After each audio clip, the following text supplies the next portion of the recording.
Welcome to gardening Tamil. இன்றைக்கி நம்ம இந்த வீடியோவில் எதை பற்றி பார்க்க போகிறோம்னு பார்த்துக்கிட்டோம்னா, ஒரு சூப்பரான பூச்சி வெரைட்டியாக பயன்படுத்தக்கூடிய ஒரு வேப்ப எண்ணெயை பற்றி தான் பார்க்க போகிறோம். என்னடா நார்மல் வேப்ப எண்ணெய் அதை பற்றி போடுறதுக்கு ஒரு வீடியோவா அப்படின்னு கேட்டிங்கன்னா, இது நார்மலான ஒரு வேப்ப எண்ணெய் கிடையாது. நார்மல் வேப்ப எண்ணெயை விட பல மடங்கு பவர் அதிகமாக இருக்கக்கூடிய ஒரு வேப்ப எண்ணெய் இது. இதை எப்படி பயன்படுத்தலாம், எங்கே வாங்கலாம் அப்படிங்கிறத ஃபுல்லாக தெளிவாக நம்ம வீடியோவில் பார்க்கலாம். வீடியோக்குள்ளே போகிறதுக்கு முன்னாடி நீங்கள் இன்னும் நம்ம கார்டனிங் தமிழ் சேனலில் சப்ஸ்கிரைப் பண்ணல அப்படின்னா சப்ஸ்கிரைப் பண்ணிக்கோங்க. பக்கத்தில் ஒரு பெல் பட்டனையும் ப்ரெஸ் பண்ணிக்கோங்க. வாங்க வீடியோக்குள்ளே போகலாம். நம்ம பார்க்க போகிற பொருள் இது தான்.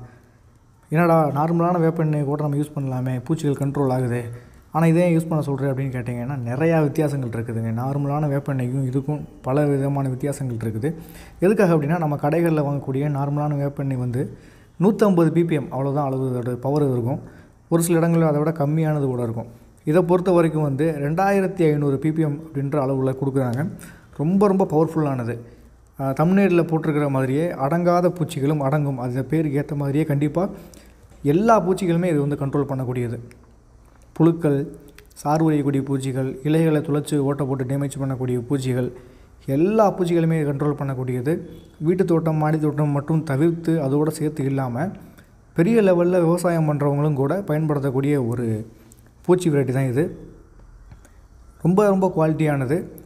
இன்னொன்று, நம்ம நார்மலாக கடைகளில் வாங்கக்கூடிய வேப்ப எண்ணெயை வந்து நம்ம எந்த மாதிரி பயன்படுத்துவோம்னா, நம்ம வாங்கிக்கிட்டு அது தண்ணியில் கலக்காது, அதே மாதிரி செடிகளோட இலைகளில் ஒட்டாது. அப்படிங்கிறதுனால நம்ம வந்து கொஞ்சம் சோப்பு ஆயில், கொஞ்சம் சோப்பு இல்லைன்னா காதி சோப்பு, இந்த மாதிரி ஏதாவது வந்து ஒட்டு பசை ப்ளஸ் அதோட கரைக்கக்கூடிய இந்த மாதிரிலாம் கலப்போம். இந்த வேப்ப எண்ணெயில் பொறுத்த வரைக்கும் அந்த மாதிரியான எந்த ஒரு பொருட்களுமே தேவையில்லை.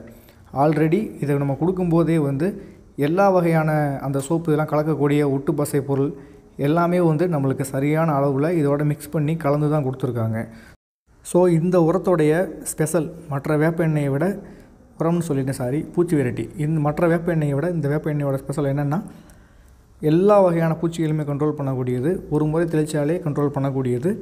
இது கூட அது தண்ணியில் கலக்கிறதுக்கு வேறு எந்த ஒரு பொருளுமே நம்ம கலக்க தேவையில்லை. ஸ்ட்ரெயிட்டாக 3 மில்லி எடுத்து தண்ணியில் கலந்து நம்ம ஸ்ட்ரெயிட்டாக செடிகளுக்கு வந்து ஸ்ப்ரே பண்ணிடலாம்.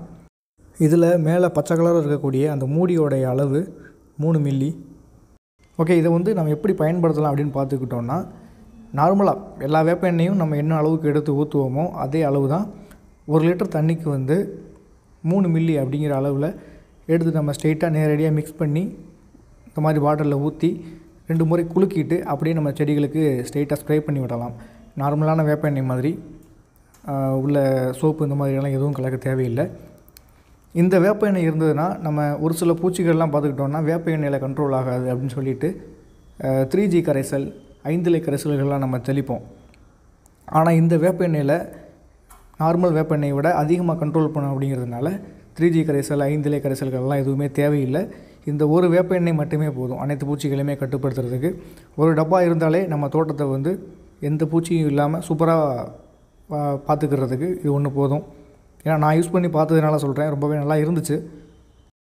நார்மலான ஒரு வேப்ப எண்ணெயை பயன்படுத்துறதுல நமக்கு இருக்கக்கூடிய இன்னொரு டிஸ்அட்வான்டேஜ் என்னது அப்படின்னு பார்த்துக்கிட்டோன்னா, வேப்ப எண்ணெய், வேப்பம் பிண்ணாக்கு இந்த மாதிரியான பொருட்களை நம்ம தொடர்ந்து செடிகளுக்கு பயன்படுத்தும் போது அந்த செடிகள் வந்து மலட்டுத்தன்மை ஆகிறதுக்கு ரொம்ப வாய்ப்பு அதிகமாக இருக்குது.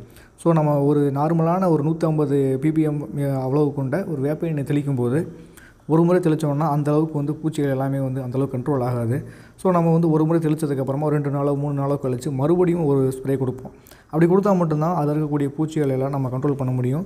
அந்த மாதிரி தொடர்ந்து நம்ம நார்மலான வேப்ப எண்ணெய்களை வந்து தொடர்ந்து தெளிச்சுக்கிட்டே இருக்கும் பொழுது அந்த செடிகள் வந்து மலட்டுத்தன்மை ஆகிறதுக்கு ரொம்ப வாய்ப்பு அதிகமாக இருக்குது. வாய்ப்பு இருக்குது அப்படிங்கிறத விட ஆகும் அப்படிங்கிறது உண்மை. ஸோ அந்த மாதிரியான நார்மலான வேப்ப எண்ணெய்களை வந்து தொடர்ந்து பயன்படுத்துகிறத தவிர்த்துருங்க. இந்த மாதிரியான ஒரு ப்ரீமியம் குவாலிட்டியில் இருக்கக்கூடிய ஒரு வேப்ப எண்ணெய் பூச்சி வெரைட்டிகளை வாங்கி பயன்படுத்துறது மூலமாக நம்ம வந்து ரொம்ப நல்லா கண்ட்ரோல் பண்ணலாம் எல்லா பூச்சிகளையுமே. இந்த வீடியோவில் இன்னும் ஒரு தகவல் ஒன்று சொல்லிக்கிறேன். வீடியோவில் நிறையா தடவை ppm சொல்லியிருப்பேன். நிறைய பேருக்கு அப்படின்னா என்னென்னு புரிஞ்சிருக்காது. ppm அப்படின்னா என்னென்னா, அந்த ஒரு பூச்சி வெரைட்டி இருக்குதுன்னா அதோடைய பவர் அதை பொறுத்து சொல்லுவாங்க. இப்போது வேப்ப எண்ணெயை பொறுத்த வரைக்கும் பூச்சிகளை கட்டுப்படுத்தக்கூடிய ஒரு பொருள் வந்து அசாடிராக்டின் அப்படின்ற ஒரு பொருள் இருக்கும். கெமிக்கல் அதில் இருக்குது. கெமிக்கல்னால் பயந்துட வேணாம். வேப்ப எண்ணெய், வேப்பஞ்செவ் மரங்கள், அதோடைய இலைகள், அதோடைய கசப்புத்தன்மை, இதுக்கெல்லாம் காரணமான ஒரு கெமிக்கல் தான் அசாடிராக்டின் அப்படின்ற கெமிக்கல். அதோடைய அளவு ரொம்ப அதிகமாக இருக்குது இந்த வேப்ப எண்ணெயில். அதுதான் வந்து அதிக அளவில் பூச்சிகளை கட்டுப்படுத்துறதுக்கு நம்மளுக்கு பயன்படக்கூடியது. இதில் அதிகமாக கொடுத்துருக்கிறதுனால பூச்சிகள் வந்து அதிகமாக ஒரு முறை தெளித்தாலே எல்லா பூச்சிகளுமே கட்டுப்படுத்தக்கூடிய தன்மை இதுக்கு இருக்குது. ஸோ இதை கண்டிப்பாக வாங்கி எல்லாருமே ட்ரை பண்ணுங்கள். இந்த வேப்ப எண்ணெயோடைய லிங்க் வந்து அமேசான் லிங்க்கு கீழே டிஸ்கிரிப்ஷன்லேயும் ஃபஸ்ட்டு கமெண்ட்லேயும் இருக்குது. தேவைப்படுறவங்க போய் வாங்கி பயன்படுத்துங்க. இந்த வீடியோ உங்களுக்கு பிடிச்சிருந்துச்சுன்னா லைக் பண்ணுங்கள். சந்தேகங்கள் இருந்ததுன்னா கமெண்ட் பண்ணுங்கள். மறந்துடாமல் நம்ம கார்டனிங் தமிழ் சேனலுக்கு சப்ஸ்கிரைப் பண்ணிக்கோங்க.